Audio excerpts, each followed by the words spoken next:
Hello, welcome to Super Geeks Season 2, Episode 12.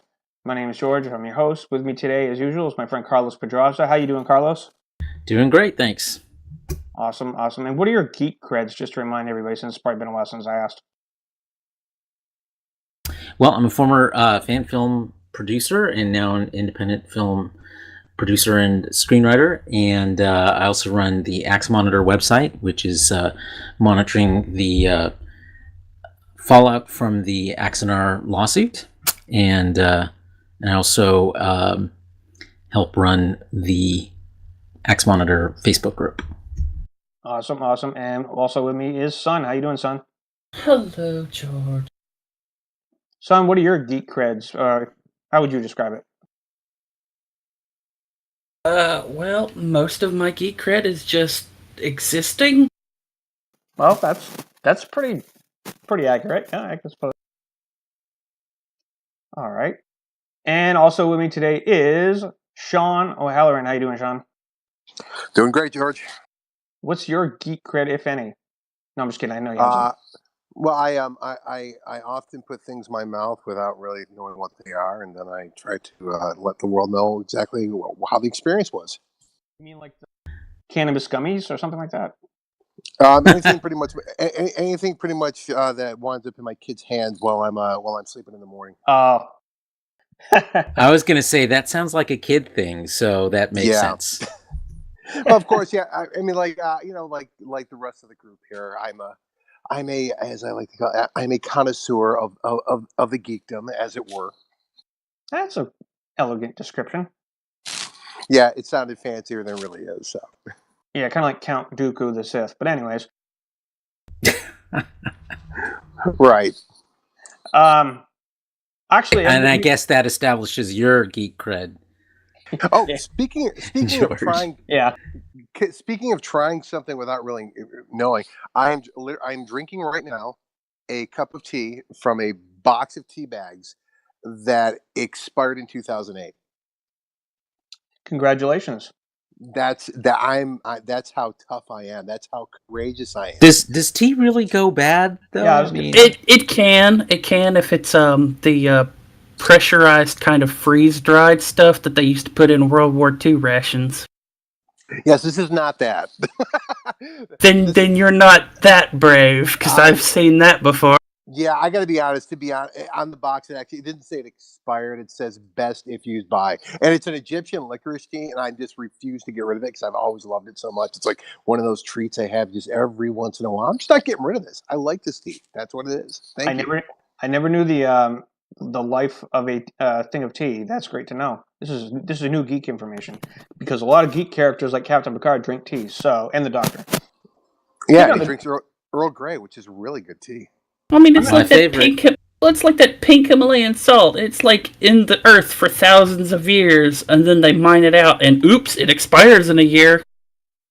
Exactly. Yeah, exactly. That's kind of what I think of it too. And by the way, they're more like millions of years. Wow.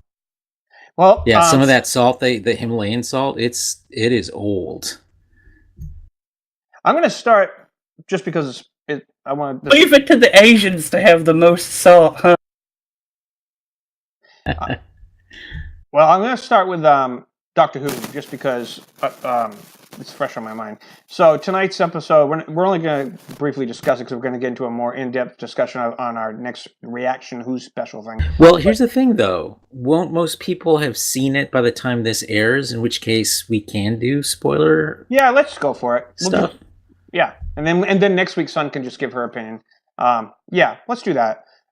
Because I kind of do want to talk about it. Usually not all of us have seen it. Well, I don't want to short circuit Sun on it. I thought she'd seen it. So no, go ahead and talk about it. I don't mind. Okay. I mean, we literally have an entire side thing of the podcast where I'll be able to discuss my feelings. Yep. Okay. Yeah, like I said, like I was thinking earlier, I don't think we're really not going to be, you're not going to be too damaged by getting spoiled on this one. Like I said, I've pretty much heard the basis of the plot, like from George raving like he was in the chat. She's also part of this episode. Have you seen the average episode of Doctor Who? Okay, then you're good to go. Let's carry on. That's actually I would totally agree with that. Well, well, I'll say what I like, and then for once, I have a lot of dislikes. So this season has. I didn't expect it to be perfect. So this was still a good episode, but I'm only going to give it a 6 this time. But I'll say, I hate spiders, so that was a big negative right there. But this just wasn't. It was a good filler episode. But what I loved, the things I did love about it were, first of all, the amazing new graphics on the vortex. I was just blew my mind, and just wow, it was incredible. New interpretation on that. But the interactions with Jodie and the companions, both in the beginning parts, well, actually throughout the whole thing, especially the ending scene, just were showing how she's developed as the Doctor, and kind of just nailed it right here. I loved how sad she was that she had to leave, that she wasn't going to have them with her anymore. And the second they invite her in, she just quickly goes, "Okay, let's go." That was cute. And then how she was so excited by every little thing, like Yaz's mom, you're Yaz's mom, and well, if you don't, whatever. Yeah, she kept calling her Yaz's mom, and then it just, I don't know, just little things. And that was actually a pretty funny bit about Yaz's mom. She kept calling her Yaz's mom, and and Yaz's mom kept saying, "Nadja, my name's Nadja." And I like that bit where it was funny because we were talking about this last week, because I said how we don't know if Ryan as our straight or gay, because they have never even said either way. This episode actually played with that ambiguousness by two parts. The first one, when Yaz's mom wondered if the Doctor and her were a couple, and the Doctor goes, "Are we?" And then that could have left the viewers into thinking, if her mom assumes that, then maybe that means Yaz is a lesbian. However, Yaz's sister asks her if she's with Ryan. So that threw a monkey wrench in that fan theory that's going to go out. So now it's either that she's bisexual, and then they don't assume either way, or they're just open-minded. But, I have 2 other theories on that, too. But if you want to carry on, I'll give my 2. I have 2 alternative theories to that, too. One, and I love good, because I have a theory, too, after you, Shawn. Let's throw our theories out there. One is the obvious, which is they're just fucking with us. No, yeah, I agree there. Because that is, that's something we've seen happen more than once, especially with these, especially when it comes to shippers. But the other thing that I was pointing out, when she says, "Are you with her? Are we together?" I mean, could this be foreshadowing to the fact that we're going to narrow our companions down to just one? And might she be the only companion? That's like I said, just alternative ideas. Who the hell knows? Just to put a quick side thing on what you just said, I don't know if you've seen the article, but the actress who plays Yaz has teased that these companions, or not all of them, may not all be with her next season. Oh, I wouldn't be surprised at all. I mean, that's 4 more people you got to pay. Three more people you got to pay in the cast. I mean, that's 2 really, because you're always going to have 1, so it's 2 extras. Hey, sometimes the Doctor goes solo for a while. Sometimes. Good point. It's 2. Sorry, I'm counting too many heads. I just love the way that she is so different and more maternal than the other. That's the part where I had some people that were worried, that didn't like the idea that Chibnall said that the Doctor, as being a woman, is going to be addressed. I think they misinterpreted what they meant by that, but this is the episode that shows it, in my opinion, what they meant by that. There is a difference between men and women that no one can escape from. Their basic instincts, their maternal nature, things like that. And I think that it's done well here. The way that she worries about making sure that they understand the dangers of taking off with her if they go off with her again. And also explaining to her, I love the line where she says, "Are you sure? Because you're not going to be the same people when you come back that you were when you left." That was awesome. And she's tired of companions getting ruined she's worried about it more than the male doctors. Well, I thought that was effective, but here's the thing. See, this is what I've noticed about this season, is they have made a point to make it as if you've not ever seen the previous 10 seasons, you can jump right into them. Well, they always try to do that. I don't know about that, man, because it seemed to me for the past several years, it's like they kind of treated like, all right, you guys really only know you know about this stuff, you know about the tragedies that involve our companions and things like that. She seemed to be just spelling it out again for the audience as if it's a first Well, time. that's So what works about Doctor. That's what draws new audiences in that are not intimidated by it's not a criticism. I'm just saying as somebody for like I didn't really think about it until you brought it up. But for me, when I'm sitting there, I was going, all right, yeah, we've heard this speech before. But then as you're talking about it, I'm thinking to myself, this actually makes a lot of sense considering that how they're kind of treating this new new season, in that they're looking to get people in it that maybe have never watched it before, that are now curious about it. And this is a way to get some exposition about how the pratfalls of being an assistant to the doctor, and what that entails.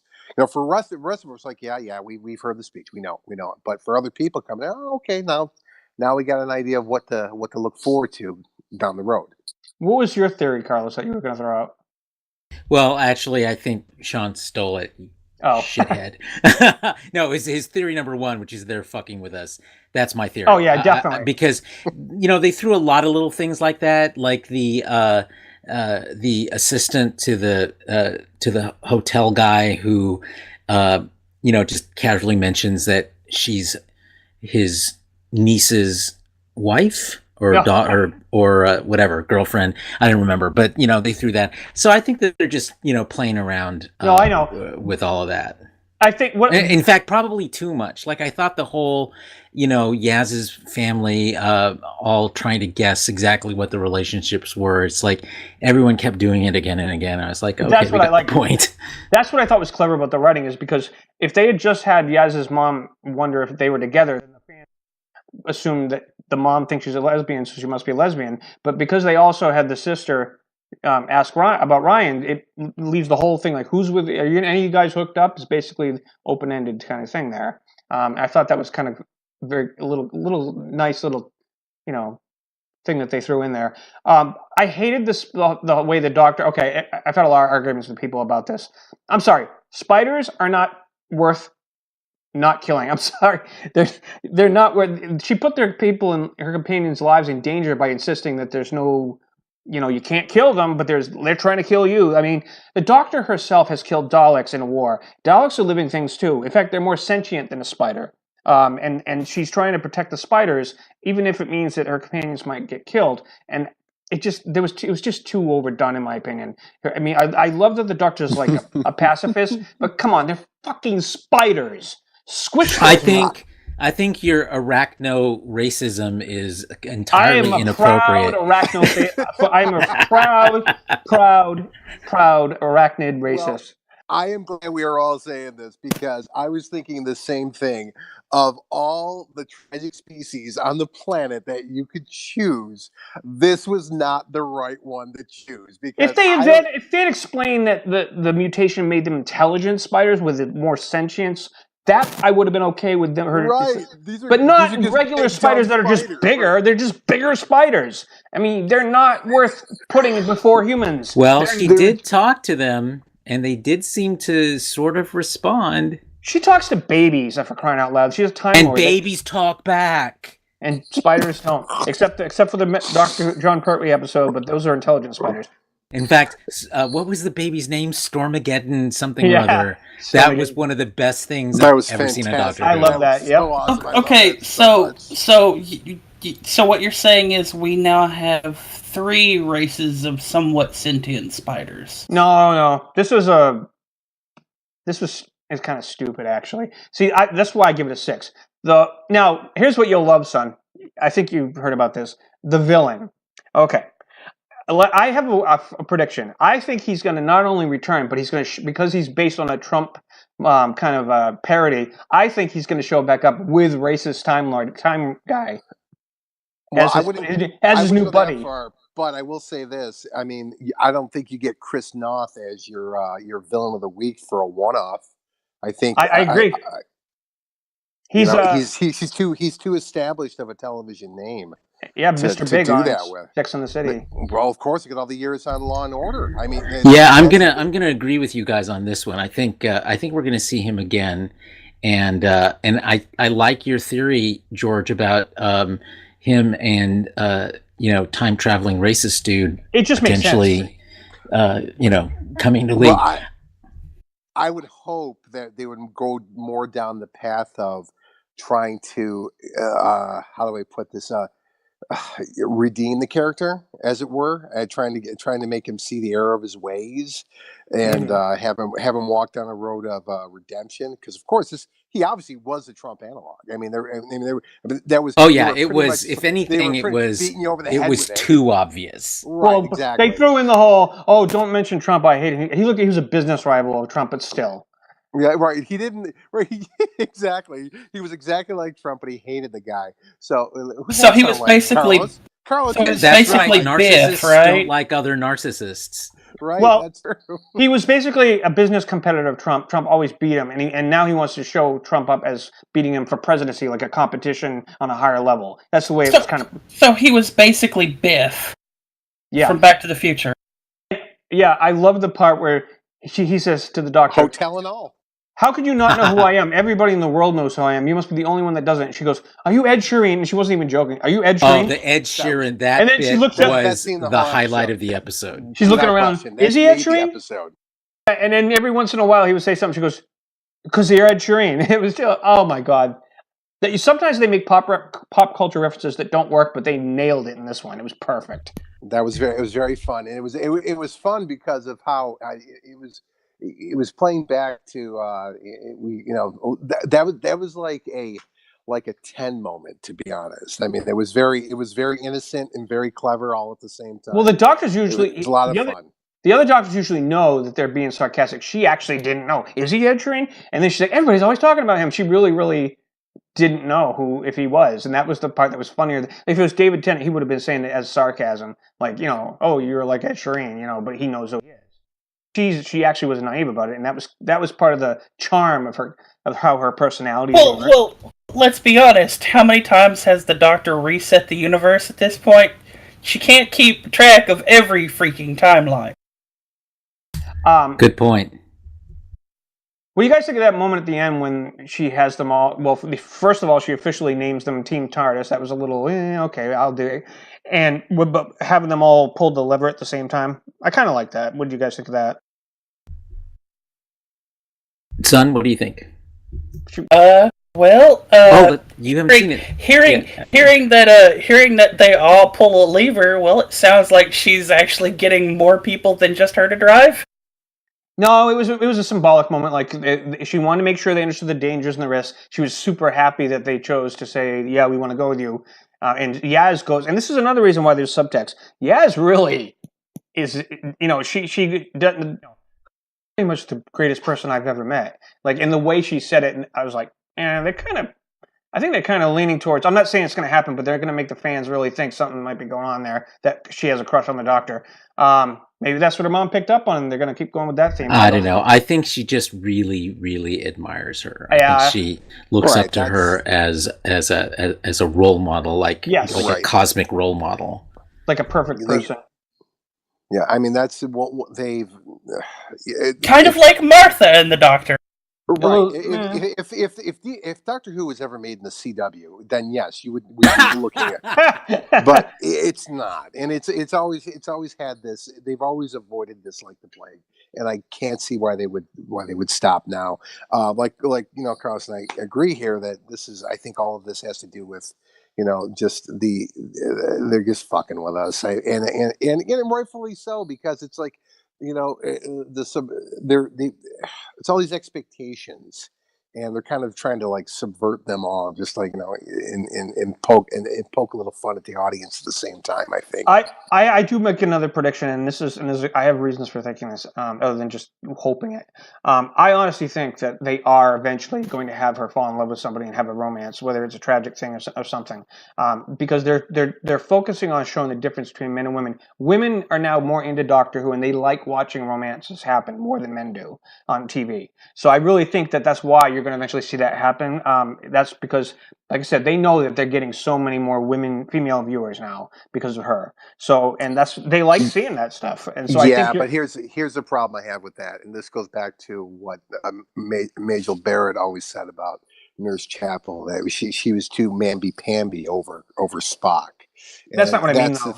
Romance is different. But I understand that, but I think where we are right now, I'm not really sure if we're at a very interesting place, especially in time in our culture, where with the with when it comes to empowerment of women, being a pervasive theme in our own reality, and of course in our pop culture as well. And I think if we start, I think the creators, the producers are going to look at something like this. Is my opinion. I think they're going to look at something like that as that's a step backward. We get the only doctor with the first female doctor, and what does she do? She has to get herself involved into a romantic relationship. I don't think Why? happen soon. I think maybe she's female. No, everybody, people fall I'm saying I'm talking about perspective. I'm just talking about perspective on it.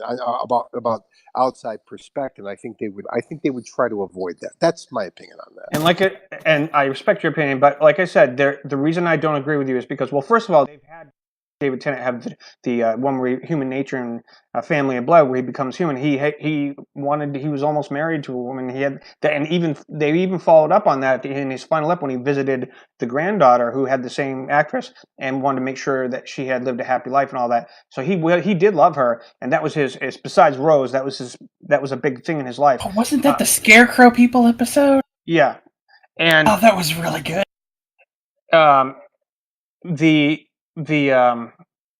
With Jodie, like I said, what I'm noticing is that they're writing for.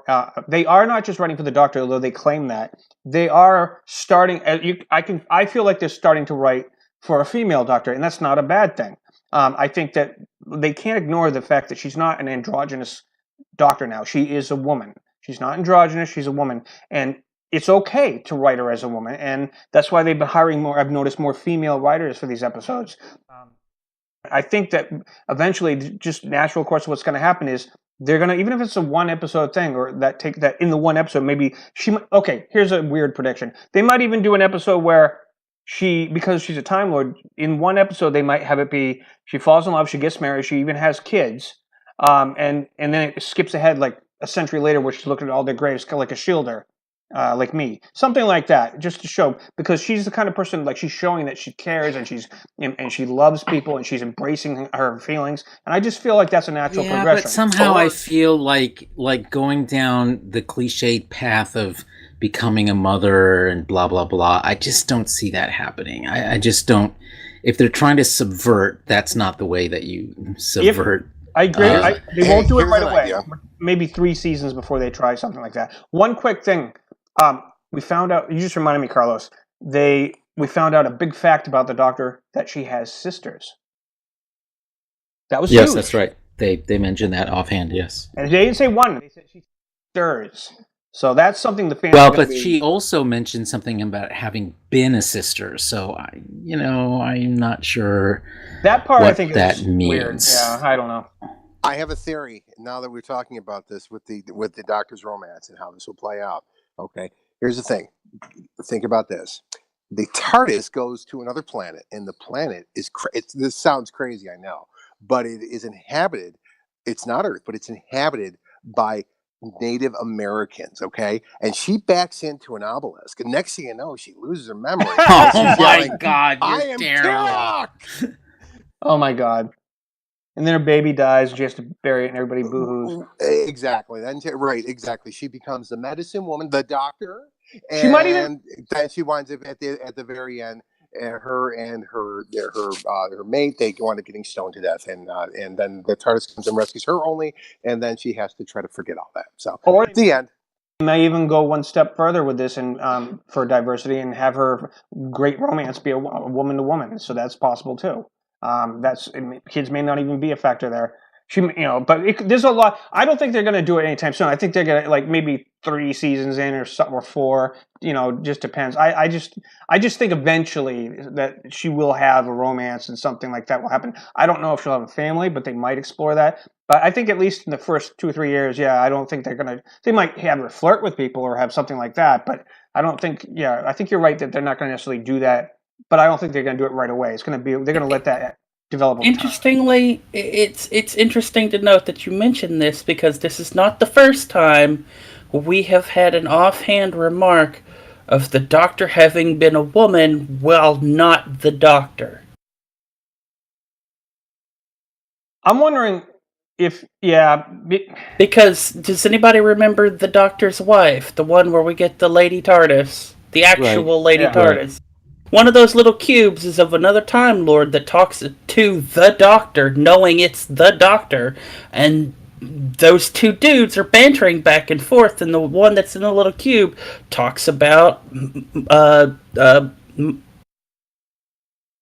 oh God, which one? Matt Smith talks about Smith being them both playing up females. I don't remember him hearing what the cube said, but I guess I'll have to check that scene out again. I really love that episode. I really want to go back and watch it right now because of it. The Doctor's wife. Yeah, seriously. Maybe that's homework for next week. Required, definitely. I love that episode. That episode is probably it's going to be in my top 5. I agree. I totally agree with that. But then Neil Gaiman tried to do it. Tried to do another one, and it was kind of the Cybermen one, Nightmare in Silver. I wasn't too happy. Well, I think the problem with the Cybermen is there's just too damn many Cybermen. I mean, it's hard to keep track of which timeline and which planet. It's like they show up. I'm like, okay, where are they from this time? They're just overused, and I like the Cybermen, but they're just overused. I hope we don't see that. One could say the same thing about the Daleks. Let's be honest. Well, they have to use the Daleks though because of the contract to have the rights to use them by the Terry Nation estate. If they don't use them at least once a year, even if it's just that brief scene in Matt Smith's episode, the Doctor's wife. No, not the Doctor's wife. The one where he.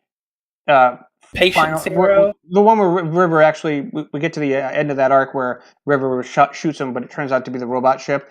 In that episode, they briefly had a Dalek get destroyed, and it was like saying something, exterminate as it was dying on the ground. Well, they threw that thing in there because they were obliged to, even if it's just showing them on a computer screen and the Doctor's talking about them, they have to do it at least, even if they claim that the dogs aren't in this year, but they have to at least show at least once to keep the rights. Otherwise, they have to renegotiate with that. They've got the same contract agreement that Marvel had with the that Roger Corman had with Fantastic Four. Is that what it comes down to? I'm not aware of that. Well, that's the thing about the mid '90s Fantastic Four movie that was never released is that the reason they made it was to maintain the rights. Right. The same with Queen of the Dam for Anne Rice rights. Yeah, it's all this. You got to pump something out, or you're going to lose the rights on it. And exactly. I just, oh my God, I hate that so much. That's it's right. It's just so horrible for creativity. Look, if you can't pump out something good, don't bother. But I get it. I guess I get it. Carlos, I haven't heard other than those couple things you mentioned. What did you think of the episode? Oh, well, I would agree with a 6 or a 5.5. Before I go into that, I just want to point out the thing about the contractual obligation about the Daleks. That is not a confirmed thing from what I can tell. I've heard it many times. Well, yeah, you hear a lot of things, but I don't, I'm a little skeptical about that because it's the Radio Times and publications have stated in the past, like that there. Well, Stephen Moffat himself denied it. Oh, did it? Maybe it changed. It's possible it changed. Yeah, he said. He said, "quote: You certainly don't wheel the Daleks out because you've got a contractual obligation to provide Daleks." So I don't know. There was a 2008 court case about the Daleks and the BBC publishing books about them without Terry Nation's estate's permission. And they won that case. Not sure. Wait, who won that? Who won the case? Yeah. The BBC won that case. Wow. Okay. So I'm not saying he doesn't have any control over them, but it might just be, a royalty situation, as opposed to anything more substantial. So yeah, I don't know. This may be one of those things where it's been repeated so often that it's the myth has become true. I think that's true because credible publications have stated. In that episode I told you about, we were talking about the one where the Daleks on the ground. Just and it wasn't in. They weren't even in that entire season, but just that one scene. I remember the Radio Times and other publications mentioning that. Well, they had to throw the Daleks in, but so there's your throwaway Dalek scene. Yeah, well, but I read a lot of. I see this with Star Trek. I read a lot of journalists who quote things as facts that in fact aren't facts. They're just conventional wisdom and popular notions, but and they assume because everyone's saying it that it must be true. So I wouldn't. I'll give I haven't seen any attribution yet that I've been able to find out about that. Since you brought up Star Trek, I'll give you a prime example of this. If you ever read any article from any major outlet, and these are professional journalists that write this every single time, and they start talking about Star Wars and Star Trek in the same breath, they always say the exact same thing, that without Star Wars, that Star Wars was the reason why Star Trek came back to the big screen, and that is not. No, it's not true. That's a well. It wasn't the reason. It helped motivate them. No, it's really not though. It's not. And this is the myth that's been perpetuated for years, and that's the fact of the matter is that they were developing Star Trek throughout the 70s.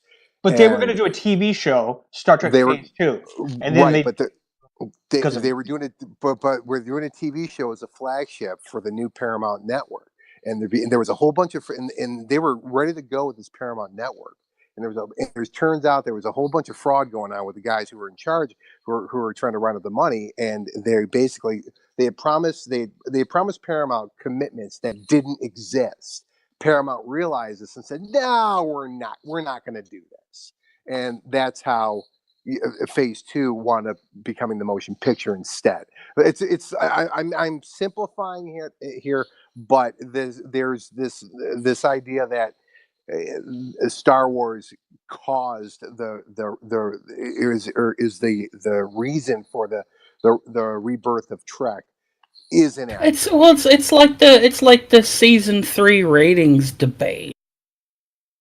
Well, we'll go a little off track, but we'll get to Star Trek's our next topic. But before we hop off this one, does anyone have any final? Well, I'll finish talking about what I liked and didn't like about the show. Okay. I can sum it up pretty quickly, so we can move on to our next topic. But I wanted to like this episode, but it never clicked into place for me. It felt very by the numbers to me. Yaz's family just was sort of almost cliched, wacky family. I think the strongest actor and the guy who did it most strongly in this episode is the guy who plays Graham, and the whole thing where he was remembering Grace's presence at the apartment. I think he and Yaz are the two strongest characters. Ryan feels a little underdeveloped to me, and I don't think he always makes the best decisions. I am not going to say anything because that's a bad joke. So anyway, I just felt like the emotional stakes weren't really set very well in this episode, and that's why I think that last scene where they all show up to officially sign up as companions, as it were, didn't feel like it was that big a deal to me. Well, Graham did point out that he didn't want to. If he's just sitting around, he's going to take longer to. No, like I said, I think his justification was the best portrayed. Yes, but the other two, it just.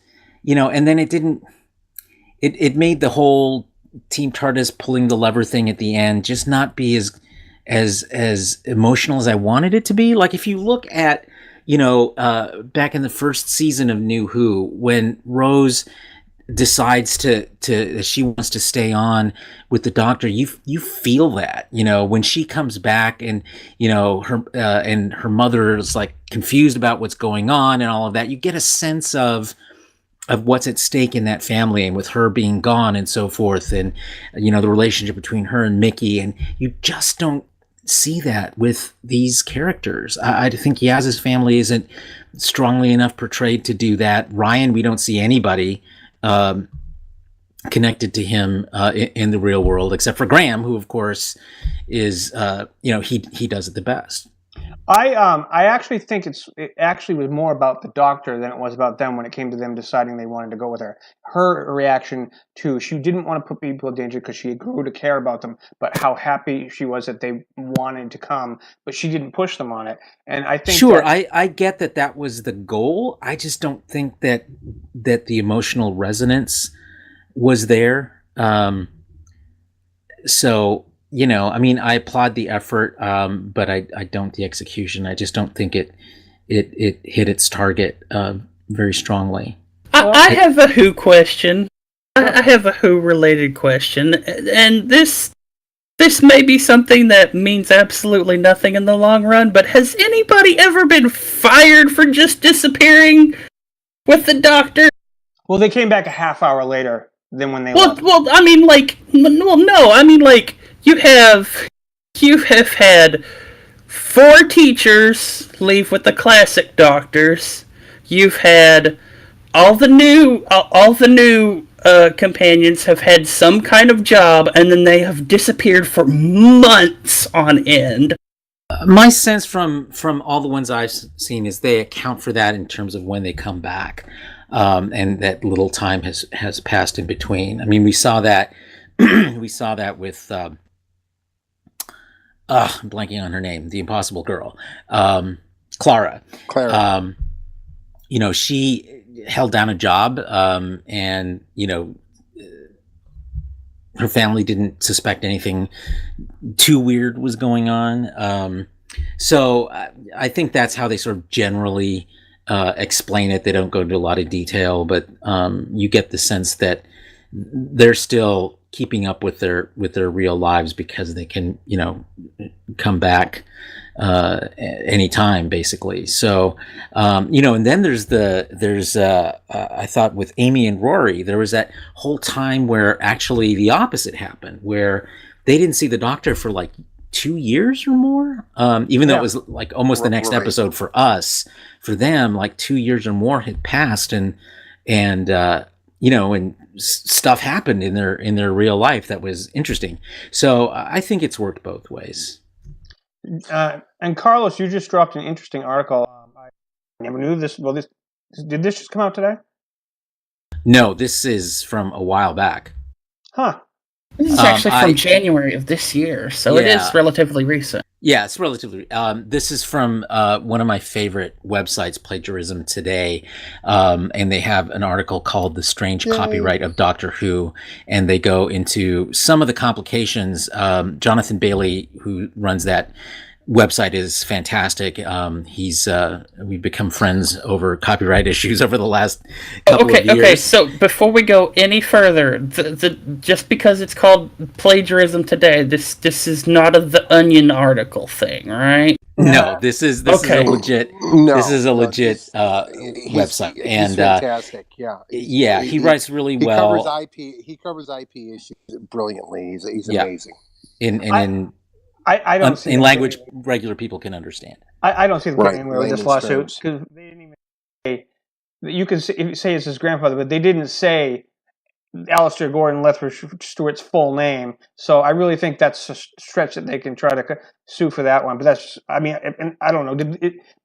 Is there an update to this story since it is a little old? I mean, I don't see them getting even a settlement in this one. No, I think it was whatever the kerfuffle was. It ended up being not that big a deal. So, but I think the bigger issue that the article addresses is the reasons why so many of the iconic characters in Doctor Who are at least partially controlled by people other than entities other than the BBC. Even including the TARDIS itself. So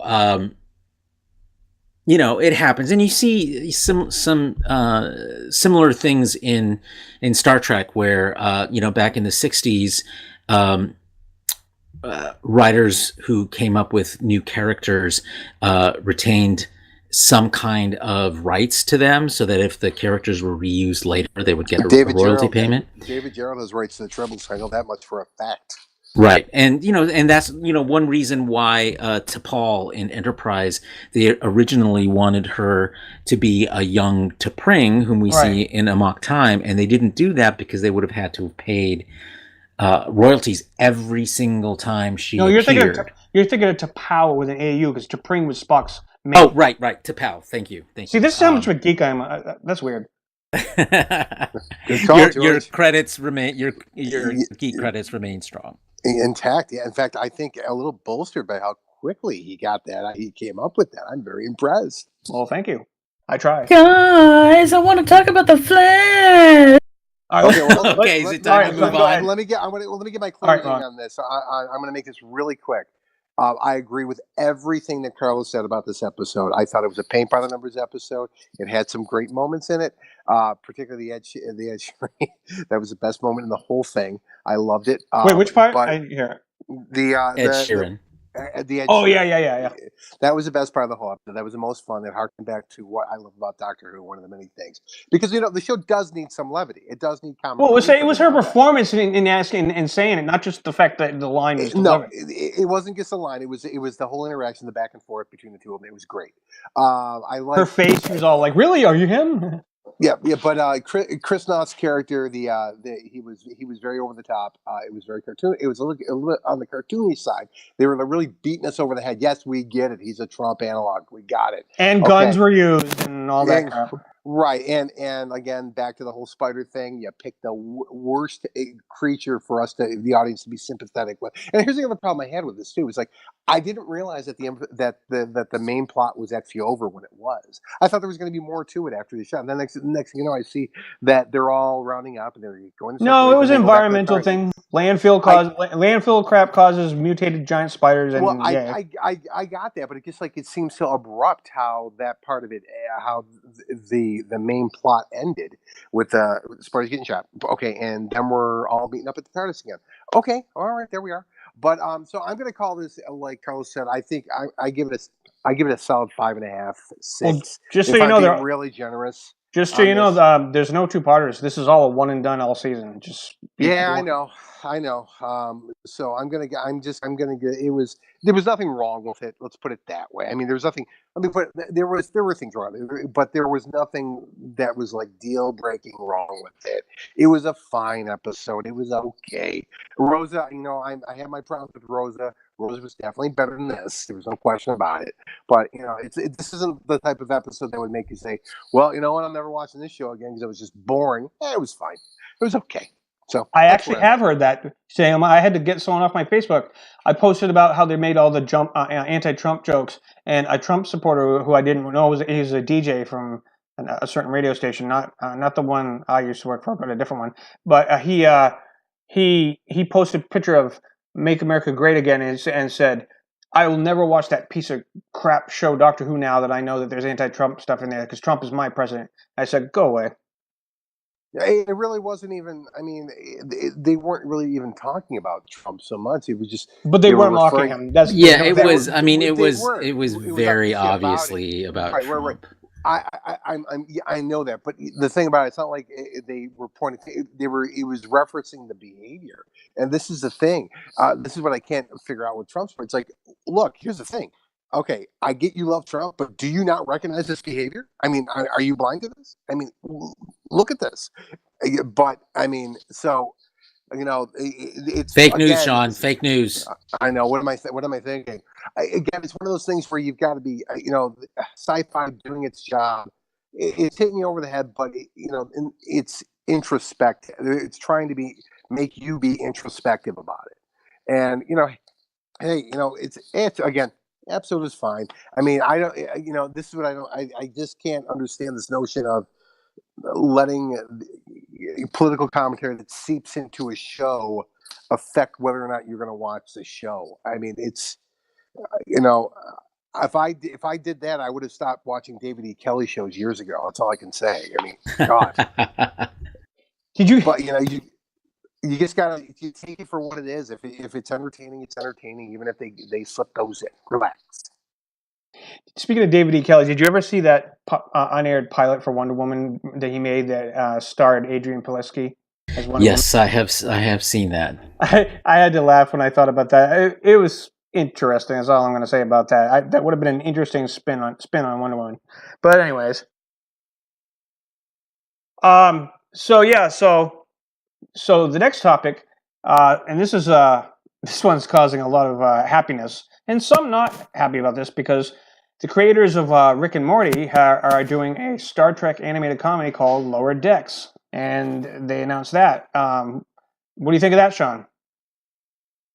Oh, I think you know how I feel about that. I am so excited. I can't begin to tell you. Oh, I am a huge Rick and Morty fan. Do you think they'll show up on the show? Massive. Oh, that would be like so. I would probably have a heart attack if it happened. I don't know. A crossover could happen. No, I think what's more likely to happen is that in the background of one scene somewhere, they just portal in, go, oh, we're not supposed to be here, and then exit through the exact same portal. Yeah. It would not, if we've got Rick and Morty writers at this, that would not surprise me at all. There are so many Easter eggs in Rick and Morty. What show? I don't know if you guys, if you're not Rick and Morty fans, I don't know if you guys are aware of this. Do you know what show regularly gets Easter egg on Rick and Morty, and vice versa too? Do you know what show regularly gets an Easter egg? What? The show Gravity Falls that's on Disney XD. I don't know if you guys are. Oh, really? I've never seen it. So. All the time. Yeah, because the thing about it is that the talent has crossed over back and forth in the show between writers and voice actors on the show. So they have a deep love and appreciation for each other's product. And I've actually got I'm a huge Gravity Falls fan too. Like that's the great thing about having kids, you get exposed to a lot of cool stuff. Gravity Falls is a great show. And there's actually I've got a Gravity Falls book. It's why I'm drawing a complete blank on what these are called. There's three main books on the show that are basically their diary. I've got the third diary, and you open up the opening page, the opening insert flap of the third diary book, and there it is, a picture of a plumbus, which is from Rick and Morty, and it's like it's scattered amongst the other illustrations in the book. But so yeah, I would not be surprised at all if you're gonna see little Rick and Morty Easter eggs show up on this new series. And for my money, that's great. I mean, I have been wanting a adult comedy version of Star Trek for a long time. I thought it's long overdue. I was hoping that they would go, if they're going to do it, they would go animated. I didn't expect it like this, but it's like the more I've been watching Rick and Morty, the more I've been saying to myself, why can't they do something like this with Star Trek? And I'm looking forward to it. They have rumored for a long time that there was one of the new shows coming when they announced that $100 million thing with that one of them was going to be animated. I just didn't expect an animated comedy like this. Right. I had assumed that it was going to. I thought it was going to be 3D or something. Like animated series. Yeah, like Clone Wars. Yeah, I thought it was going to be like that. Like that too. I'm actually. It's funny because, like I said, a couple of years ago, I came up with this idea at a convention. I was hanging out with a bunch of the Star Trek Continues, a New Voice guys. I was just shooting the shit with them, and I came up with this idea of. Because when you watch the original series, a lot of it. I mean, I'm a huge Star Trek fan. I love the original series, but wait, you like Star Trek really? Are you sure about that? Now, can you believe it? I know. But here's the thing: there are a lot of people from my generation that aren't original series fans, if you can believe that, generation and forward. But I love the original series as well, and I go back and I watch some of these episodes sometimes, and sometimes it's just so absurd to me what happens on these episodes. I mean, like I look at the Devil in the Dark, and I'm thinking to myself, what do they lose like 13 guys or something like that before they decide to call the Enterprise in? I mean, seriously. I mean, I'm expecting like Starfleet, a version of OSHA, to come in and shut the whole place down. It never happens. And poor Schmitter, oh my God, the guy is literally, he gets told, just going to have to hold out here. And 28 seconds later, I know because I've counted, Schmitter gets wasted by the Horta. And then by the end of the episode, everybody's just happy about, okay, we've made peace with the Horta. The Horta killed like how how many of your people? I'm not really sure we can just go back to everything being peace and happy. But then there's other cases where you've got like you got situations where invariably Kirk and crew go down to a planet and they mess with the computer on the planet that's controlling the people, and they blow that shit up, and then they just leave and leave the people to fend for themselves. And my theory on that was, well, they need a Starfleet cleanup crew, people that come in to clean up after King crew, and these would be the. Now, I think the idea of lower decks, it's like it's not the same, but it's in the same vein, which I like. It's poking fun of the it's poking fun of the some of the absurdity in Trek, and I think it's like a more it's like more drawn out version of that Chief O'Brien comic we used to see all the time, with him standing at the transporter. Yes. Exactly. I mean, right. It's the daily life of the mundane daily life type stuff that there's comedy in and of itself. Yeah, I just I've noticed over the past couple of years, especially, since with Discovery, it just my like, not that I hadn't noticed before, but I've really been noticing it, that Star Trek fans really got to lighten up, some of them. I mean, and I look at this as being the opportunity for us to be able to embrace some of the more satire and parody worthy aspects of our love for the franchise. Well, now, interestingly, I'm not sure it's going to be a parody. I think it's going to be a light version of Star Trek. I don't know that it's going to be a parody. And I would probably like it less as a parody. I like it as a humorous take on the Star Trek universe. And certainly some of that will need to involve, laughing at yourself as a franchise, which I'm fine with that, of course. But I don't expect it to be like a full-on parody. I think the bigger issue here, though, is the business reasons behind this, and of course how our favorite toxic fans are reacting to it as well. So on the business end, I think what you're seeing here is CBS trying to broaden and grow the appeal of Star Trek to a bigger audience, and to more segmented audiences, because of course all the original series lovers, they're dying off. So they need to replace those folks with new fans, and that means younger fans, and that means that you're going to need to develop some properties that appeal to those generations, and I think that's what we're seeing behind this new animated series. So I am definitely looking forward to it. I have not enjoyed all the people commenting online who are just talking about it's not real Star Trek, and it's like, the Star Trek universe is a big universe. In any universe you're going to have some funny stuff happening, and this is going to be one of them. So it does not tarnish what you think of as classically Star Trek in any way, because I really think it's going to come from a place of admiration and honor and homage to what does make Star Trek great, but it's also going to poke fun at it, which I'm okay with. Yeah, I am too, and I wanted to point this out. When I look at parody and satire, I'm not looking at it as like over the top slapstick. I've always said this about Rick and Morty, is that Rick and Morty, in and of itself, it's not straight up slapstick comedy. Okay, Rick and Morty works when it's pointing out the absurdity, and it's like, I look at Rick and Morty as a very, very good, very well done science fiction show. I'm kind of that hoping has a whole bunch of humor in it. This is the difference between this and something like a Seth MacFarlane, because I heard a lot of people say, "Well, they're basically going to be doing the Orville," but no, yeah, even I said not that. the same thing. But it's not. Yeah, you're right. It's not. Well, it's a different style. It's a Right. different approach, is what it comes down to.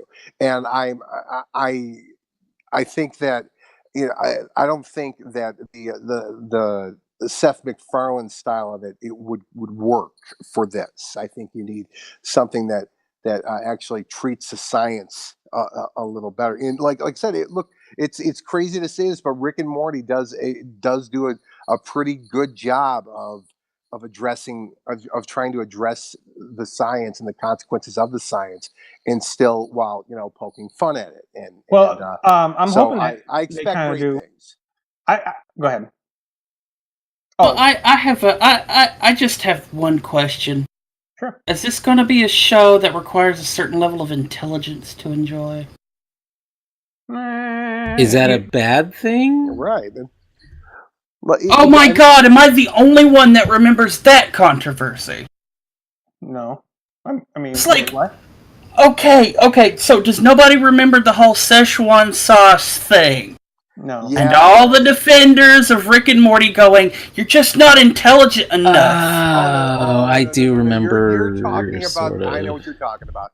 You're talking about the copy pasta. That's what you're talking about. Okay.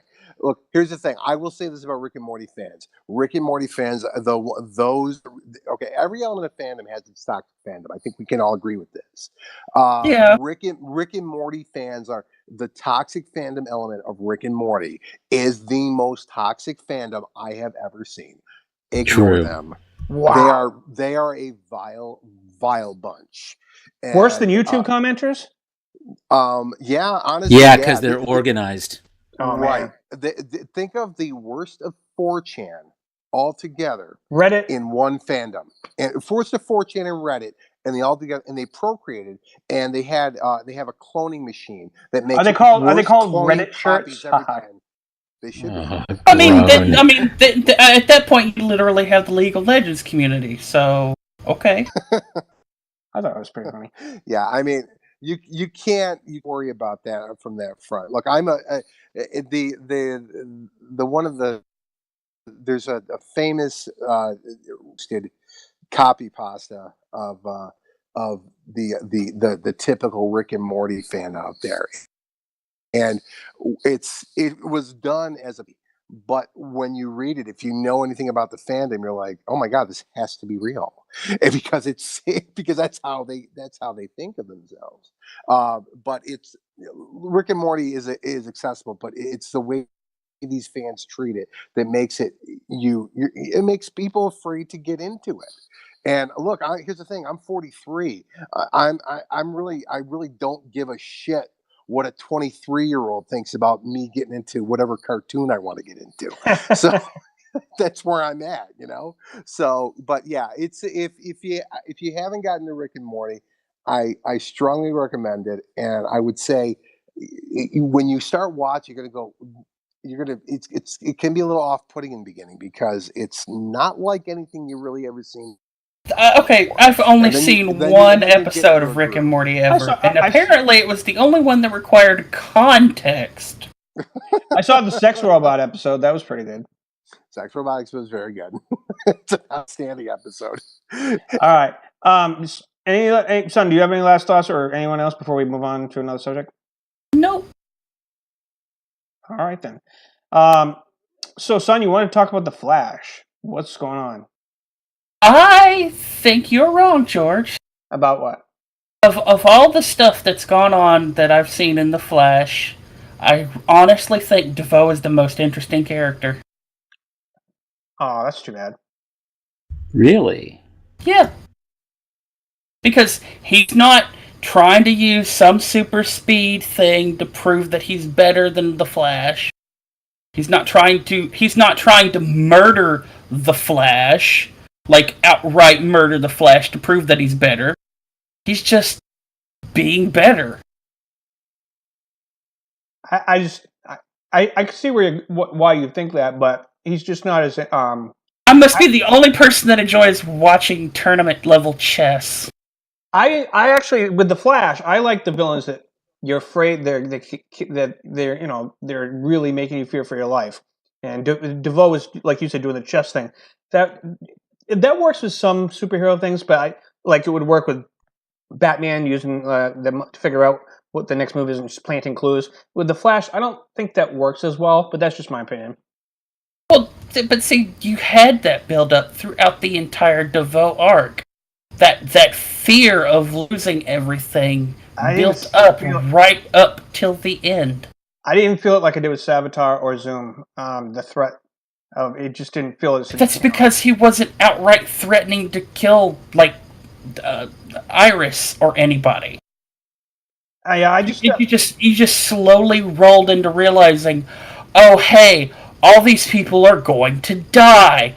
Oh crap, we have to save them. Oh no, one of our best friends now is one of these people, and he is going to die. We have to protect him. This is getting worse and worse and worse. I don't know what to do. I liked that, but if you use it more than once, it can get old, of course. But DeVoe, I don't have fond memories. I might revisit the season, see if maybe I see what you're seeing differently. For me, you said you're caught up now, right? Or what episode in season 5 are you on? I've not watched anything from season 5 yet. I'm just gonna sit and wait. Nora in the last episode mentioned the League, meaning the Justice League. I thought that was neat. Did you catch that, Carlos? Did you watch it yet? I have not watched it yet, but you mentioned it to me earlier, and it's consistent with what they've done with Nora's characters, where she's planted little seeds and made little references, like she did to the Legion and Lightning Lad, and what else did she do? Just a number of things, and I think this is the latest one. So I think that's fine. I mean, we've seen them leave these little, pebbles of information that don't pay off for quite a while, and hopefully it will pay off, and we'll see a Justice League, but we'll see. I have a prediction I'm going to make right now, and I want to call it and timestamp this day because I feel just as strongly about this prediction as anything we've ever done.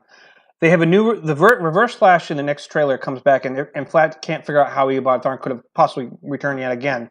I don't think it's him, and he even says something that makes you think it's a different Reverse Flash. I think it's Eddie, because in the comics it was Eddie, not Eobard. It was both of them, and Eddie has not returned at the end of season 1. So I think that he hasn't even come back as an Earth 2 counterpart to throw Iris off. I thought they were going to go with that trope, and they never brought him back.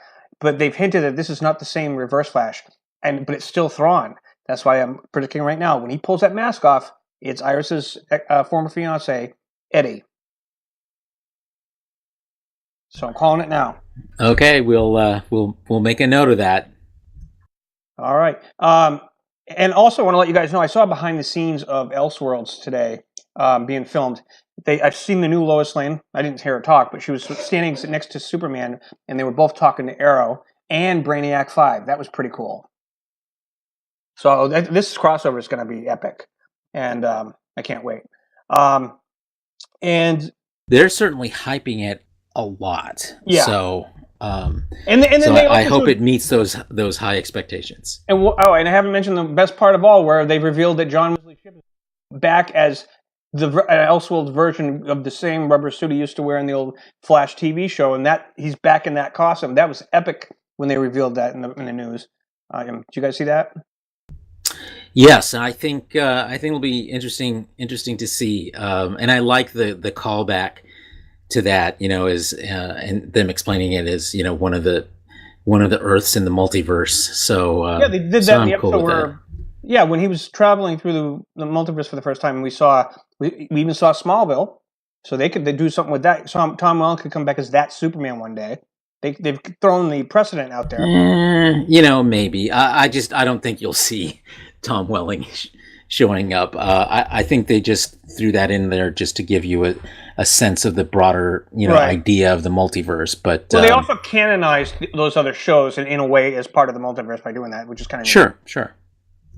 Dean Cain shows up as Superman. What? Wait, what? And they also showed a scene where Superman's wearing his black suit, and he's holding some kind of book with it, which has what looks like magic writing on it. He's doing some kind of ritual. I think that has something to do with what causes the altered reality. But I could be wrong. But just was Maybe weird. he's that multiverse's Black Adam. Maybe. Ooh. Maybe. Huh? All right. So I've only seen the first episode, but Sabrina dropped last Friday. It did, and so did all of my other priorities in life. I Start with you.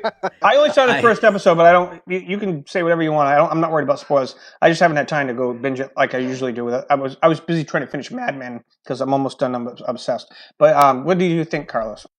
Well, I think that the pilot is a good representation of the at least the first 5 episodes. I've gotten through 5 episodes, and I really like it on a number of levels. I like that they are fully committed to the idea of what a satanic church is like, without making it purely evil. So that it doesn't become cartoonish, even though there are cartoonish characters that seem cartoonish, but there's actually some depth to why they're there and what their motivations are and so forth. And that's hard to pull off. Yeah, 'cause it's causing a lot of controversy out there with the Christians.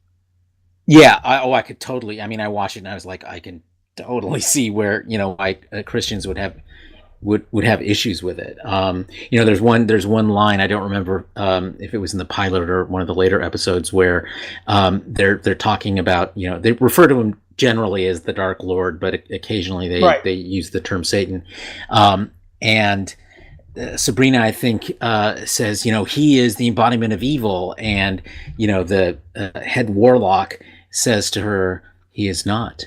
There's, basically says there's not such a thing as good and evil. Those are concepts that are too simple. It's more about free will, and he believes in free will. That's interesting, actually. I mean, so the idea of a Satan that isn't evil but is prizing free will, and whatever that the consequences of that are, which often are terrible, that's how it all happens. So anyway, it's very controversial, I can see from that standpoint, but I think from a storytelling perspective, I think the characters are well drawn. I think that they have really great, but not too in your face, but it's there, sort of like we were talking earlier about with Doctor Who, where they have a transgender character, they have a couple of LGBT characters, and it's all just part of the landscape, which it's nice. It's not in your face, but it's also where it's important to the story, like with the transgender character, it's there, and they do address it to a certain extent, but I think it's great. You definitely, the characters are all likable or appealing. The casting is great. Ross Lynch plays Harvey Kinkle, and I almost didn't recognize him at first because they've dyed his hair. Ross Lynch is known for his trademark very blonde hair, and I realized that if you look at him and the actor who plays Sabrina, who also has very blonde hair, they would look exactly the same. They would look like brother and sister. So I just realized. I used to watch Austin and Ally with my girlfriend's young daughter when she lived with us years ago. Now I recognize them from that show on that boat. So, okay, so I have to ask the most important question. Does the cat talk? No. The cat doesn't talk as a cat. It meows, and witches understand what the cat is saying. The first time he appears in goblin form... This is a deal breaker. When he first appears in goblin form, he does speak, but once he transmogrifies into the cat, it's all meows from that standpoint. She's doing a ritual to create a familiar. It's part of her transition into a witch, or a proper witch, and she's doing it differently, I guess. I don't recall. I mean, it's been a while. Yeah, so it's like BB-8 in Star Wars. It's like, you beep and the character understands and reacts to it. It's like that. Still a deal breaker. or Gary Seven's ISIS cat, who just meowed and Gary knew exactly what she was saying. Yeah, I don't have a problem with that. Oh yeah, that's except if that one could transform into a hot woman. Maybe this one. No, I'm just kidding. Yeah, I liked the first episode. I want to continue watching the rest of them. I might even start watching the rest of them after we get done with the show. But the actress who's, of course, since I mentioned Mad Men, she played Dawn Draper's daughter in Mad Men. And it's funny because I didn't recognize her from the trailer at first because she was a lot older now. Because at the time the trailer first came out, I was only on like season 2 or 3, and I've been posting about how I've been enjoying watching her grow up in the show and the acting chops that this kid has. I just my mind. And then someone pointed out, well, then you're gonna love Sabrina because she's the star. And I'm like, what? And I watched the trailer again. I'm like, oh my god! I'm the one who pointed that out to you. You were. Well, yes. two people pointed out. You pointed it out on the show. I didn't remember that you said that. And then someone reminded me. I pointed out on Facebook. Oh, was it on Facebook? Yes, sir. Well, I didn't catch it until I guess I must have either missed you saying that or forgot. But it was someone reminded me, and I was like, wait a minute, what? But yeah, so that kind of was interesting. Well, plus where I'm at on the final season of Mad Men, she's just like a young teenager at the time. Right now in the episode I'm on, and she's getting closer to the age she is in real life now, which is 18. And it's weird when I watched the first episode, like having gotten in the middle of finishing up Mad Men to have her over here. But her acting she can carry the person. The CW if anything, is well known for its casting. We all know that. And they picked a great person to play Sabrina. As a fan of the Archie comics and the way that they crossed over with Sabrina, I can tell you I was really curious if they're really going to do a crossover. And I watched an interview with Greg Berlanti, the producers of all these shows in the CW, and he confirmed, he said, they were originally going to put Sabrina as a bad guy on Riverdale and in this last season, but they changed their mind to give her own show. But they said they are going to do crossovers. It is in the same universe. And then he said, people are wondering how we're going to incorporate the magic stuff into Riverdale. He says, we're pretty much pros at crossovers at this point. If you go from Arrow to seeing superpowers, don't worry, it will go smooth, but we're going to do it.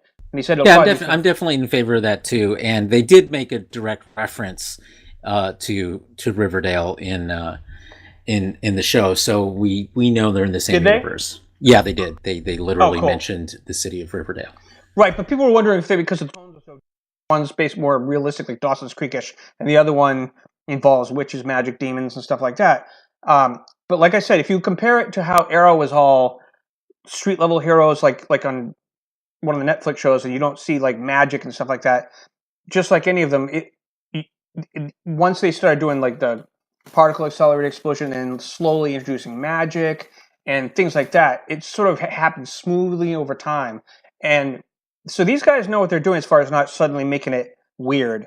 So I think the way they're gonna do it. I don't know if she'll be first appearing on Riverdale or vice versa, or how they're gonna do it. Because it's Netflix, they can get away with more like swearing and gross, bloody stuff, and probably sex. Speaking of that, I think it was you, Shawn, that said something about you've seen there was more blood in the first 10 minutes of Sabrina than in entire, what was it? What was the line? Original Halloween movie. I literally watched Halloween with my kids. Because I haven't watched Halloween in probably 20 years. And I watched it with my kids. Remember, I was reminding myself, well, first of all, my kids have seen the Aliens movies and they laugh at that. So, and alien flicks are pretty bloody. So I figured, I said, Halloween, literally only 3 people get killed in the whole movie. So I don't think it's as bad as I remember it being when I was a kid. So we 90 minutes straight bored the living shit out of my kids watching the original Halloween. And then it occurred to me that in the entire 90 minutes that there was less blood in that film than there was in the first 10 minutes of the pilot of Sabrina. And in Halloween, rated R in 78, Sabrina TV 14 in 2018. So what a difference. What a difference indeed. What did you guys think of, you've seen all the episodes beyond what I've seen, but Michelle Gomez, aka Missy from Doctor Who, is the main antagonist. How are we liking her in this one? She's using an American accent too. Yes, she's really good actually. You can see traces of Missy in her performance, and you don't know whether she is actually a villain or not a villain, which is I like that. So it's interesting to. She's an interesting character because you can't tell for sure. Like you think for a while, oh yeah, she's clearly a villain. And then you're like, wait a minute, would a villain do that? And etc. So yeah, she's great actually, and I'm looking forward to seeing more of her. I think we're all just glad that Bronson Pinchot is getting work again. Are we not? True, but it was so weird because I saw his name in the credits. I'm like, who the hell was Bronson Pinchot playing? And then I caught there was a certain angle of the principal's face. It's like, oh, that's Bronson Pinchot.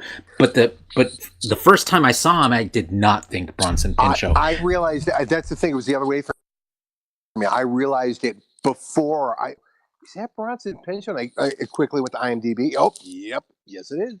And I don't know why I immediately recognized Bronson Pinchot. It's such a weird thing. I haven't seen him in years. I think the last thing I saw him in was 10 years ago when he was on The Surreal Life on VH1 or something. Yeah, well, I have to give him some props because in this role, I mean, it's a very straight role. Right, it's not a comedic role at all. Character, yeah, and he's completely believable. I thought he did a great job here. Yep, I agree, and I haven't given my take on this, but here's a problem I have is that I have been a Supernatural fan for going on 14 seasons now, and all I kept thinking throughout was the Winchesters seriously need to get here and fuck their shit up now. Seriously, I mean, I am. Hey, it's the CW cross network. Cross, even though they're not necessarily in the same universe, they can do that. They went to the Scooby Doo universe for crying out loud. I think go to Sabrina. The Scooby Doo episode was so great too. Yeah, it was. Oh my god, over the top! It was, and it was so beautifully over the top. Oh, it was. I loved it. But it was just so damn ridiculous. But no, see, the Supernatural. I like that they did that, and they've done other episodes like All Black and White. They've done musicals, and that's like what they're the X-Files, and Supernatural pays a lot of homage to the X-Files, a lot of their episodes. But no, this was kind of like a problem with me is that like through the pilot, I didn't really find anyone any really redeeming value from the characters. What it kind of came out for, they kind of seem like there are protagonists, but they all seem kind of pretty fucking evil. Am I really supposed to be rooting for these guys? I mean, I'm comforted in that. First of all, I love Michelle Gomez, so I mean that kept me in the game right there. But I'm comforted by what Carlos has said, that after watching 5 episodes, it gives me a little bit more hope for it than I did after just watching the pilot. I really did not enjoy the pilot that much because I came away just disliking everyone. And the girl I'm going to feel like a jerk. Why? Sally, not Sally Draper anymore, our Sabrina. I think she's perfectly cast for this role. The only problem I have with her is that she seems like she's 16 going on 35. Her dialogue seems a little bit advanced for a 16-year-old character. Actually, the CW she's a witch. I mean, she knows Latin. I mean, she has a little bit. She's not going to be typical. She's not going to be typical. For all we know, she could be an alien that the MIB planted. Well, that works for me. The CW is this one weakness, in my opinion, like it shows in Riverdale. Teenagers just don't. They're not as clever the way with their quips and things they say the way that as they script them in these CW shows. But it's a minor thing. I mean, some teenagers are, but they make it so that everybody says the most perfect thing as a response to what somebody says, and it just sometimes feels a little bit weird. Right. I mean, well, but it's like I said, I just got to finish watching Halloween, and in Halloween, you've got a bunch of 27-year-olds playing a bunch of teenagers. Yet they all sound like teenagers. She's 18 and she's playing 16. That's not too bad. I know that, but that's my point. It was like the reverse of that. Is that she genuinely looks like and comes off as a teenager until she starts talking, and then it's like all bet. Okay, you sound like a college professor I had Your once. kids are young. When my daughter was her age, she kind of did seem like that when she was 16. So I can see it. Just Well, because look, I fathered a teenage daughter. She's only 16, said those books are way too advanced for her. Well, here's I sort of had the skewed. same observation, but I had a more positive response to it. I was like, thank God there's finally a 16-year-old girl being portrayed on television who is not, this cliche of either being a mean girl, and there are mean girls in this show. There who are Especially, witches, those which three is fine. The weird sisters, they're called, which is a great term. But she's a thinking kid. I mean, she does things that still are kid-like, but she thinks about stuff, and she doesn't. I think she screams once, really, in the first 5 episodes, and I was so glad. I was just so glad that she wasn't like a typical screaming girl that you see in a lot of these horror things. She's not the Melissa Joan Hart from the other one. She sure isn't. Nope, not by a country mile. I guess I might be a little skewed because earlier this week my kid he discovered that you can make Alexa fart by just saying Alexa fart, and she will. Oh yeah, well, my 10-year-old friend around here discovered that last summer, and he's come up with all different ways of getting Alexa to fart. Yeah, exactly, and it's the only thing I can think of is that kid is going places. I haven't seen, like I said, I haven't seen past the first episode, but it's not the best, but I was enjoying the environment, the camera angles. I like the setup, the atmosphere, and I feel like I can see that I'm going to get into this. I keep hearing also, Carlos, you've seen all of it. Not to spoil, but I have heard that those 3 sisters, there's a twist in their maybe loyalties later on, so there's more interesting things to come for them than just what it looks like the mean girl thing. Yeah, I mean, I that's actually something I like too. Is that again, they didn't just follow the cliched mean girl things. There's actually a time where they team up with Sabrina, and they've got some complications to them, which is great. It's not just the cliched mean girls. Even though it's not heavy on tropes. Well, I'm okay with tropes. I'm not okay with cliches. So I'm okay with this trope. There's definitely a difference. The problem with cliches is all these characters start becoming one-dimensional. Exactly. And predictable, and I totally hear where you're coming from with this. You want the complexity. Jackass one day, and next day, our circumstances have changed. So just like on Mad Men, that's what I loved about it. It was you could never tell what someone's going to do next. They could be trying to help one guy and then stab him in the back to advance their career the next episode. I know what happened, I have a good idea of what happened in the 1960s and into the 70s.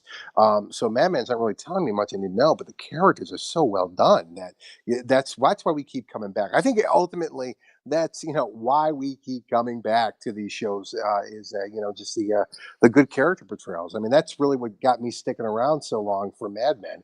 It's what's I've said this is my criticism of The Walking Dead, is that The Walking Dead has become nothing but a character piece, and it's completely outrun its course, and where other shows have known when to call it. But yeah, I haven't checked. That's why we're here. The characters.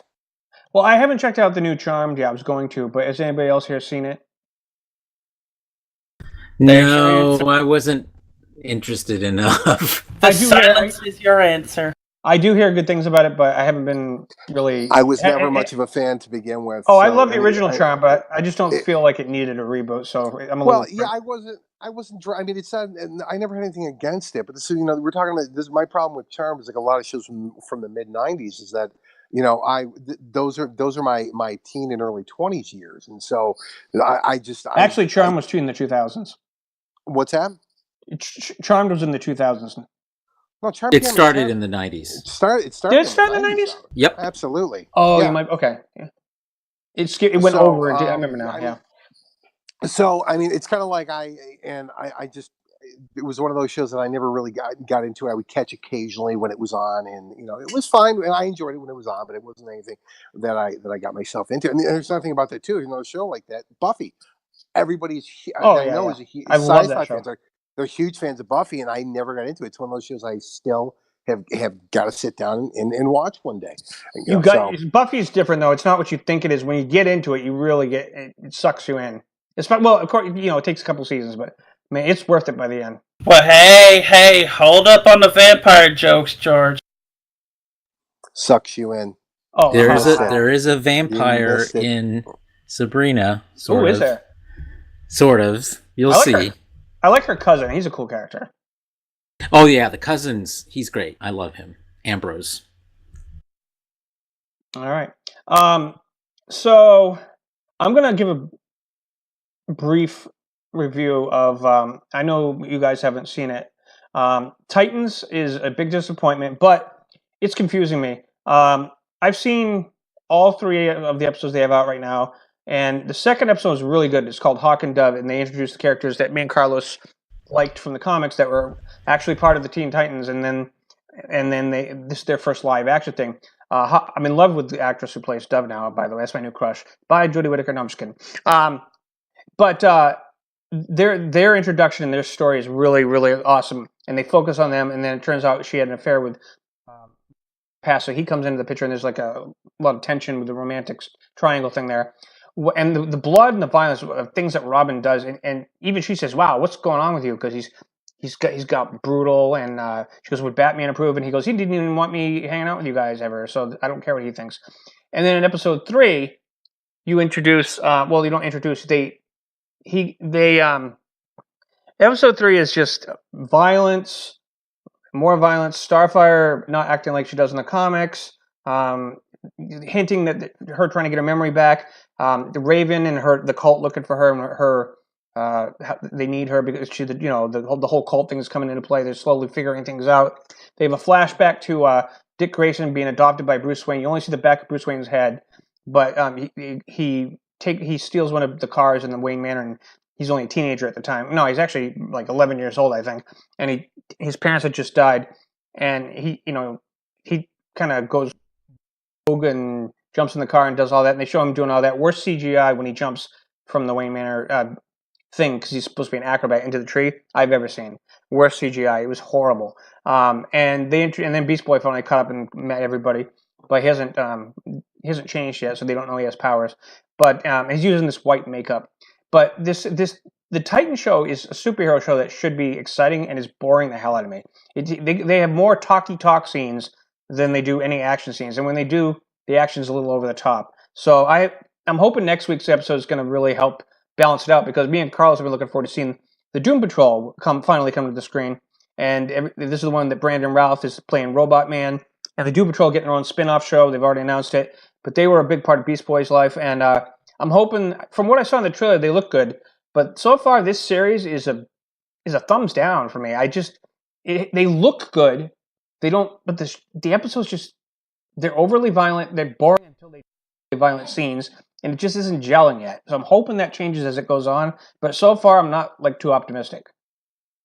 Well, I have not seen it yet, but I'm planning on doing my trial membership to DC Universe. Okay. And then I will be happy to weigh in. I am still keeping my mind wide open because I want to like a Titans show. So we'll see what happens. Interestingly, its overall reviews have been pretty good. I don't hate it, but by it's just by both audiences and critics. It has an 8.2 out of 10 on IMDb, an 84% on Rotten Tomatoes, and a 55% on Metacritic. So it's a little on the mixed side, but more towards its good side. I read one article today called "Why Titans is the Live Action TV Series That DC Needs," and I want to believe that is true, and because DC needs, it needs something series-wise to sort of, kick things into gear. I mean, I think they're doing pretty well with their CW shows, but on another level outside of the CW, they need to up their game, and I'm hoping that Titans ultimately is one of the ways they end up doing that. Well, my problem with it is they're treating this like chapters in a book rather than episodes of a TV series. It's like everything that's happening is continuous. It's not like there's any time gaps. Well, I don't have a problem with that. Star Trek Discovery is like that. Oh, I don't have a problem with it either, but it's the way they're doing it. They do it a little too slow. The pacing is my problem. Everybody looks. I may agree with you on that, because I think that is a problem with new streaming shows, especially the binge ones. Where the entire series drops at one time.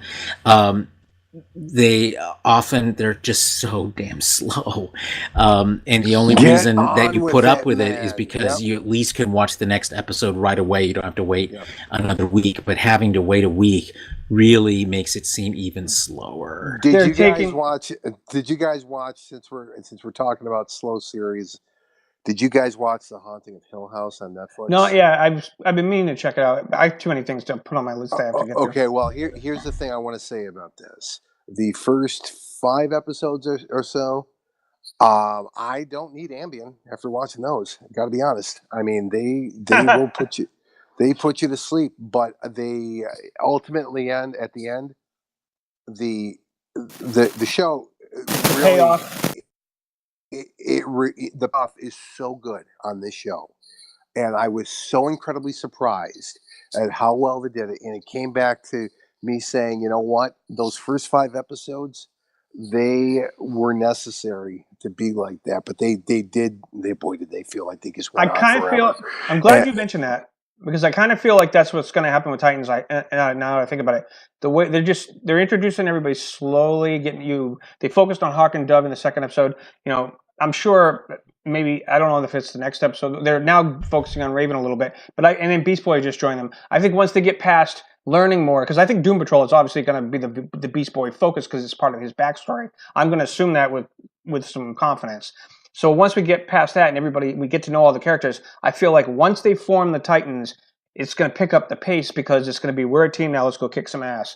So I actually think that's what's going to happen too, because that's often what happens with even the best Netflix shows, is that you're seeing the same thing. It's like they take their sweet time to get things going, but once things get going, it's really good. So I'm crossing my fingers and hoping that happens here. I think that's why we hate Iron Fist so much. No, second season though was different. They made up for it. I don't know what you're talking about, because I couldn't get through 4 episodes of it. Son couldn't either. Which series are you talking about? Iron Fist. I think that's why I hate most of us hate Iron Fist so much, is because we were expecting exactly what you're talking about. All right, so we know it's a Netflix show. We're expecting the slow build up. It's gonna kick in. Fuck you! You didn't kick in at all. And it just made it that much worse. It was so hard to get through at the end. It just like you were. Well, I'm talking about season 2. That it never came. I'm talking about season 1, but like I said, I can't speak for season 2, because, like I said, I got so bored by episode 4 still that I had to cut it loose. And season 2 really picks up the pace immediately and it doesn't get really slowed down much. So that's what I like about it. But I just think it didn't grab enough people to stick with it, unfortunately. Well, I think it made me too irrationally angry at how stupid the villains were, quote unquote. The villains are... Yeah, Marvel villains are really not great villains. They have some Fisk. good ones, but they're... Fisk is great. What's his name in Fisk Jessica Jones? He was great. But a lot of the other ones are just kind of blah, blah, blah, or cartoonish. My problem also with Starfire in this series is she has amnesia. She's trying to remember who she was. She knows she was looking for Raven. But now we've gotten to where she has a storage shed and her alien writings on the walls, and Robin's with her, and she can speak the language that she's reading, but she doesn't know what it says. She doesn't know what it means. I mean, she could say the words, though. And the hints, and there's pictures of constellations of stars. Little hints about how she's an alien. But the problem I have is what I loved about Starfire in the comics was her naivety, that, she didn't understand everybody, and she was so naive and optimistic and sensual, and, doesn't understand what people's hang-ups were. This Starfire totally understands everything about living on Earth, and she's been there for a while, but she got amnesia. It's not the same character to me, but I'm gonna give it a little more time. I don't require her to be the same character for me. Yeah, I think if as long as she plays the vital role that she should be playing in this team, I'm going to be okay with it. She is the heavy hitter so far. She is the one that can make the difference in a fight. She's like Supergirl in that sense, like physically and with her powers. Whenever they get in a situation, she's definitely going to be the hard hitter. George, can I ask you a quick question? Sure. Because I know it's on the new DC Universe network thing, streaming service. Is it? Are we getting an episode a week on that, or was the whole season dropped at once? You might as well wait till the season's over and watch them all during. Okay, so they are coming out. They're coming out once a week. Every Friday. I think there's 13 episodes this season, I believe. So you have a choice of waiting and then doing your 1 month free trial and just watching them all. Well, and there you go. Here's the thing. If you're gonna do this is exactly what Carol's is talking about. If you're going to do, you're going to have the slow burn on a streaming platform because of the bingeability factor, then you got to drop them all at once. I agree. This is because then people don't have to wait. This is a streaming service show. I'm not going to wait a week right, and hope it gets better. This is a streaming service, right? It's a streaming service show that's only having an episode a week. So that becomes problematic. Yes, I agree with you, 100%. Because if you're bored with the first 2 episodes of, like, say, Iron Fist, and you probably wouldn't next week. I'm all set. But if you can immediately go to the next one and it's good, then you're going to keep watching. Right. But see, that shows it's going to. Yeah, but see, that shows that showcases bad writing more than anything. Directing too. Because they just spend way too much time in the littlest conversations and trying to over dramatize little things that don't need to be over dramatized and spending too much time like in a diner eating a burger talking or something about when they could be moving on to the next scene. Well, let me ask you this: does the show treat the audience like they know a thing or two about the DC universe already, or is it coming out like you've never seen it before in your life, and we're going to give you everything? We're going to spell it all out for you. Here's the thing: that they are doing this differently than any of the CW shows would ever have done it. They are not hardly at all release. You don't hardly know anyone yet, and what they're hinting at their backstories, but they're stretching it out over episodes. Raven's story is really getting dragged out, but you kind of know what's going on. That she's a cult's looking for her because she's got some kind of demon inside or something, and that they need her for something, some ritual. That slowly came out, and Robin's been protecting her as his detective alias, and then he becomes Robin sometimes and fights the cult members who almost killed Hawk and Dove. And sorry for the spoiler, but they're good. But yeah, then they had the backstory with him, and Robin's the most. How many episodes have you seen, my friend? How many episodes? There's only 3, but they're God damn, that's a shit ton of information of subplots in 3 episodes. But Robin, everybody knows. And Robin he says it's boring. It is boring. I haven't seen it yet, but I have a feeling that I'm going to have a different reaction than you. You might. It's just it's kind of a broody show, and Robin is so pissed off at wanting to become Batman, non-Batman, out of his. Do you know why it's all broody right now, George? It's because you don't have Beast Boy and Cyborg for the levity. No, Beast Boy's in it. He's had his own couple scenes, and then he finally met up with all of them. Right. But he's not part of the team as a whole. Him and Cyborg together are the levity to all of that crap. I don't know if Cyborg's in this season. I heard he's coming, but and so is Donna Troy, aka Wonder Woman's sister.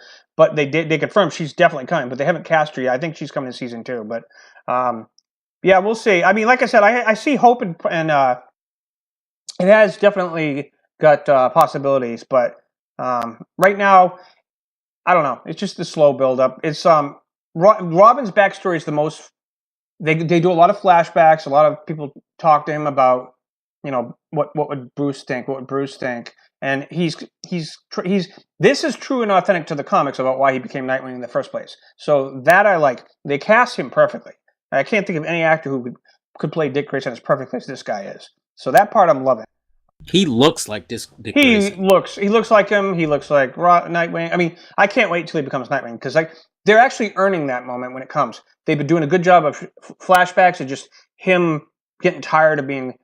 I know that there's an episode coming up where he meets the Jason Todd Robin. The scenes they've shown on in the commercials look hilarious. He lets you drive the Batmobile. He's like, yeah, it's that stuff's going to be good. And I do have a feeling Batman, even though they haven't confirmed it, I do think we'll get at least one Batman scene before the season's over. But we'll see. But now that I remember the two Robin scene that I seen in the commercials, that I'm looking forward to. So I think I'm just used to the more fast pace of things like the CW. I don't mind scenes where people are hanging out talking and getting exposition at all. But it just felt like half of an episode was like doing that, and then they had one or two fight scenes. And it doesn't have to be a fight scene, but they don't suit up. He doesn't suit up much, like he does in the first episode. But maybe he hasn't suited up in 2 episodes actually. So I don't know. We'll see. But I think it probably will get better. I do feel Doom Patrol next week is going to help me a lot. So I have hopes because I do want to like the show. I'm just waiting for. Well, okay, I'll watch it. Fine. Like I now that I think about it, I think Carlos is. You probably will like it better than I did. Like I said, I don't hate it. I just feel like it's just not quite there yet. But I think it'll pay off later after the slow build.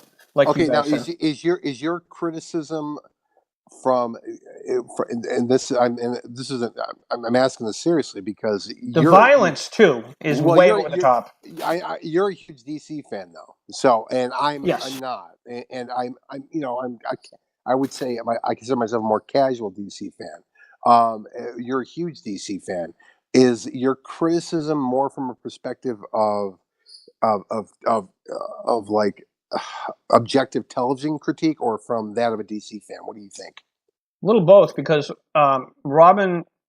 There's a scene where tiny spoiler. Hawk is being tortured by this guy who wants to use these big weed clippers to cut off his dick, and Jesus. Yeah, that was what he was about to do. He's like, no, man, don't do that, because he wasn't going to talk otherwise. But then Robin rescues him. Well, in the second time they get attacked by these guys, Robin takes the big weed whacker clippers and he stabs them right in the guy's balls, and there's blood everywhere.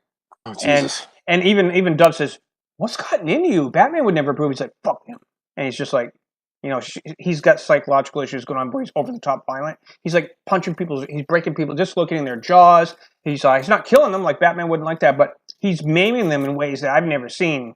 See, this is what makes me think that this version of Robin is / Nightwing is actually one of those ones that's kind of deeply embedded and got all that Joker shit in his head. Something like that, because he's even Hawk and Dove. I mean, they do some stuff to people, but not like he does. He doesn't. He just breaks arms, makes it snap back. He snaps legs and below the knee. They go into the violent detail, the gory details. He takes people's heads and smashes them from windshields.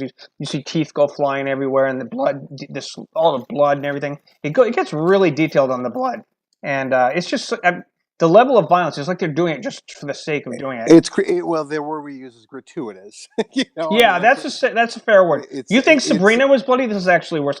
That's just from Robin fighting people. Well, right, yeah, and look, it's like when Game of Thrones first came out, I had commented when I reviewed it that I'd enjoyed the pilot episode, but the pilot episode of Game of Thrones is so over the top, bloody with gratuitous violence, and that was seeming to be a trend with HBO in their series at the time. True Blood was notorious for this, and that it was when the well has run dry. That's when we go for the sex and the violence and they do have a sex scene, but it's not like they don't show nudity, but it is they're thrusting and all that stuff. It's Hawk and Dove going at it. I mean, we had I think we had beheadings and a rape at a wedding in the first episode of Game of Thrones, and they concerned at the time that when you're starting out going so heavy on what can as easily be done by simply implying it as opposed to showing it when it's so prevalent. I'm not a prude by its imagination. I have no problem with it. But it concerning when they're going to it that quickly. But Game of Thrones ultimately, that proved not to be the case. I mean, sure, it's a bloody show, and there's no question about it. But it's Game of Thrones. The story, the storyline was, was so much better than the level of violence and sex would have you believe. I will say something I, positive now that you say that. The chemistry between Robin and Starfire is actually starting to there. You can sense that they will earn, because I know I've seen a promo where they show Robin in bed with her, as I know that's coming. And I feel when they get to that point, it's going to be legit, because there is an actual good chemistry when they're working together to figure out what's going on with Raven, her shed, and it's well acted, and you can feel that they do have chemistry. So I can see the actual romance not being forced like it was in the comics. I mean, so that it's like the comic romance. I could see this actually being legitly done, and not feeling like cheesy, like, yeah, they just hooked up because the characters are supposed to be like Lois Lane and Superman or something. So you think it has potential then, even though it's been disappointing for you so far? You still think it has the series? Yes. As we're talking, I keep thinking about things and more positive. It's possible I was watching them when I was, not in the best moods or something. I remember my friend once told me he watched the original Lord of the Rings movie, and he had just gotten off a long shift at work, and it's a long movie. He fell asleep, so he had a negative feeling. Well, everybody was raving about it, and I said, well, when did maybe try and watch it again when you're not tired from. And he said, all right. So I went with him, and he loved it. But his perspective on why he didn't like it was based on things going on in the background about how he was tired, his mood wasn't. Yeah, other environmental factors, of course. I mean, that could affect it. But it's like with Carlos, giving me his assessments of Sabrina. It's like I have, just saying. It sounds like I have hope for it, and what you're describing. The flaws aplenty with the first of Titans. You're still able to find positive, and you still think there's potential for it. So that gives me hope for it, there is, especially considering that what a DC fan you are. That carries a lot of weight. I think that I was just caught off guard by how dark they went immediately, and how they just went right into excessive violence, and then right, and then I'm waiting. Problem, like I said, and they also it took a couple episodes for everybody to finally start to get together. But I guess now that I think about it, the problems I had were minor things, but I do see potential. I think next episode is really going to help a lot. Like I said, and I think the chemistry between Starfire and Nightwing is legit. The Raven character is okay; she's getting a little better. I thought she was kind of not interesting at all at first, but she is. By the third episode, she is getting it more interesting. And of course, we haven't seen much of Beast Boy. The CGI on his transformations are a little, but what can you do? He's turning into a green animal of some kind every time. So I'm going to give him a pass on that one. Hey, just curious. Do you know what platforms the DC Universe is currently on, besides obviously PC and mobile? I think it's its own app. Yeah, it's its own app. It's just the universe. That's all you got to do. Well, that's what I mean. Like Xbox, PS4, Roku, Amazon Fire TV. Like Samsung TVs, smart TVs, things like that. Do we have any? Are there any specific devices that? Not that I'm aware. It's just like when you look for the CW app, you just type CW app. This time you look for DC Universe. Okay, well, it's so we. I mean, like I assumed it was on mobile, but it's just like the other. I believe it is. Yes. Okay, I will look into that then, because now you got me. It's like $7.99, but you can do a 30-day free trial, so you didn't actually end up paying for it. It'll only charge your card right. if you keep going. I did that with the Cobra Kai series. I did cancel it before the 30 days was over, and I didn't get charged. So did I, because there's nothing else on YouTube. But That's another subject altogether. We'll talk about that someday. Cobra Kai was awesome, but it was worth it. But I did decide to take advantage of the fact that I could cancel it. So right, yeah. I mean, I'm kind of curious about the service with DC Universe just for the content. I dropped a Patreon that I was supporting recently. Not just was time to go move on to something else. Cobra Kai was different though because So they I got a dropped few everything. extra. What's that? Cobra Kai was different though because YouTube they drop it all like YouTube does. I mean, like Netflix does. Oh my God, I had the whole thing watched in 24 hours. It was good with those little 30-minute episodes. That was fantastic. Yeah, that was. But with this one, if you do a trial like now, you're gonna have to wait. You're gonna watch. Well, you'll be able to watch. Let's see, episode 4, 5, 6, and 7. So you'll be close to the end, and by then you'll probably have decided if you want to keep going. Well, the thing is though, is that it's kind of like I want to get a feel for the service itself because actually no, wait, you haven't seen the first one. So I thought binge those, but you could. Right. I wanted to get a feel for the service itself because I get inundated with ads for it on Facebook all the time, and I'm not. It really hasn't seemed to me, to appeal to me. So I'm just kind of curious as to what else it has to offer. I mean, this is a problem with All Access is that the only reason I literally have subscribed is for Star Trek, and I maintain that subscription all the way through.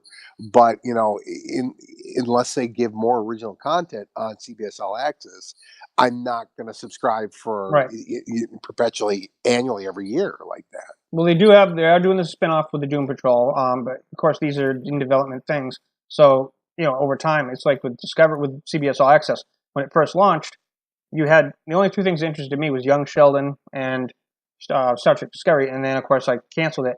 I'm going to renew it again in January, and then once they start coming out with these other shows, it's going to make it more and more worth it as time goes on. Yeah, it's not even a matter for me when it comes to All Access about it. It's got to be, they're going to do. I see what they're doing. They've made it very clear they want to have a Star Trek show in the pipe at all times, and this is exactly the reason why. But because they want to make sure that we stay on.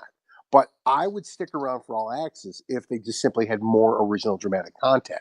I don't care at all about their library of NCIS episodes. I'm sorry. That's coming though. They have on Halloween they're premiering an All Access only show called Tell Me a Story.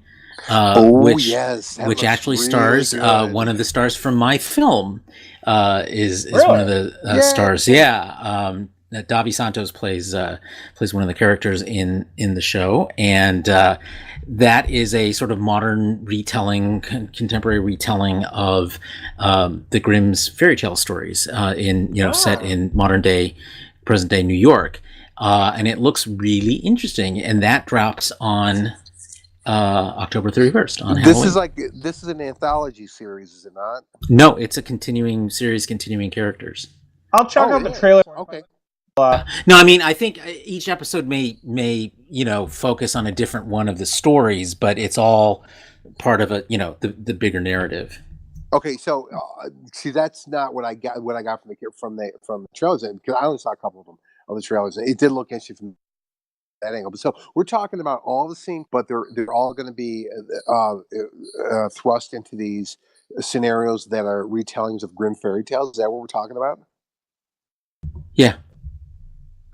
Cool. I'll tell you, I've become a huge fan of Young Sheldon, and I'm actually thinking of going back to CBS All Access just for that, because I can't find a full episode. Well, I probably could, but I've been watching clips on YouTube, and it's like they make me laugh harder than even the original Big Bang Theory does. And that kid is so funny, and I'm actually thinking of just subscribing just to start watching all the full episodes from. Yeah, the kid is pretty great. I also watch All Access for The Good Fight, which I love that show. Quick thing on Tell Me a Story.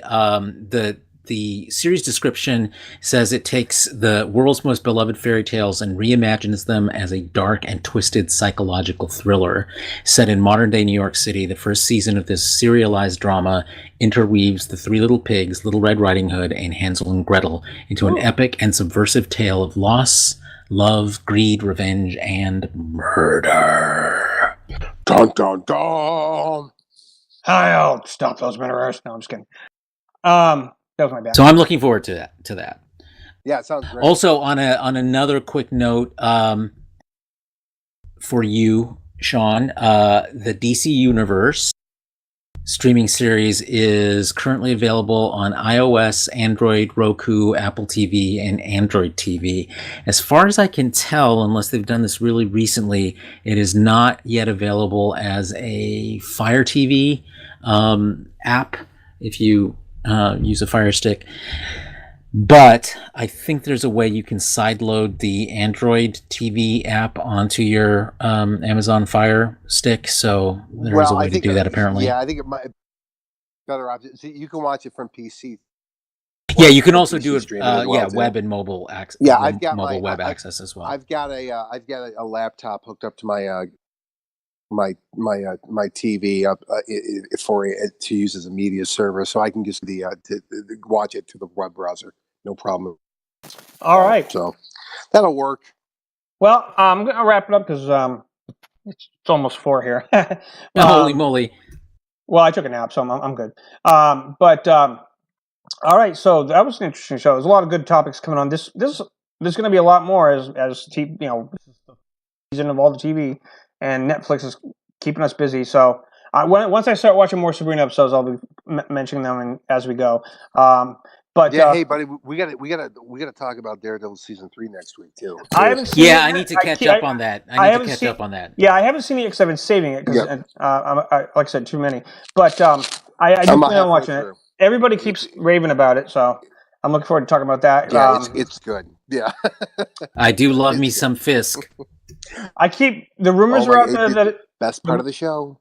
The rumors are out there that it's going to get canceled, but nothing confirmed yet. So we'll see if it comes back. Yeah, that's all mixed up in this whole bigger narrative of Marvel trying to regain control over all of its shows again. And maybe that's true, maybe it's not. I don't know. But, I mean, it sure could be, but I think when you use the term cancellation, it makes it seem like it's a failure, and it may not, in fact, be a failure. It may be a victim of its own success. In other words, Marvel wants it back rather than letting Netflix hang on to it. So, well, my opinion is that they weren't going to, while Daredevil season 3 had just dropped, they weren't going to announce it's canceled because then people might not want to watch it. They're going to, wait.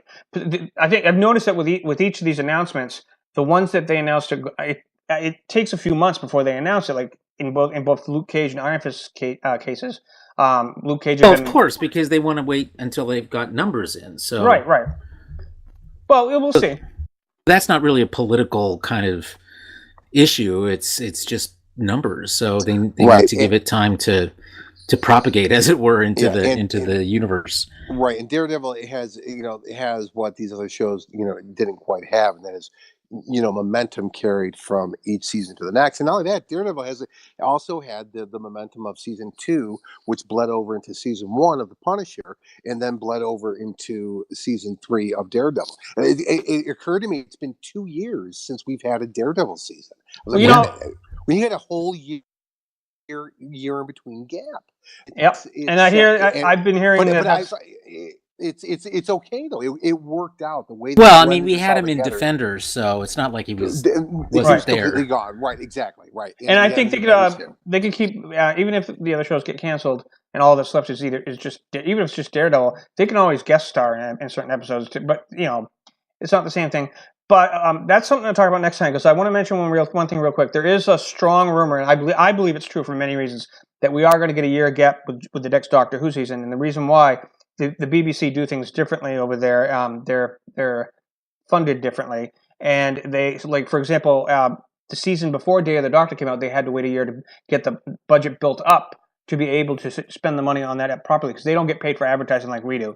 And so it's all based on tax that the BBC people pay. Yes, it's very common for the BBC to take 1 or 2 years between a season to get the finances built up. Hello, Sherlock. No, not only that, but look at how expensive this season's been so far with the budget and the FX team they have. The guys from Blade Runner 2049. I would be shocked if they didn't do a year gap at least to be able to get the money to do season 12. I don't think it's. I mean, I agree with you. It's probably the case. They've done this before, so it's not More than unheard of. But I don't think it's strictly a money issue. I think it's more an issue. I mean, money may have something to do with it, but let's face it. I mean, they're raking in money from international sales of the show. So I don't think that's the issue. I think the issue is that they want to take their time with it.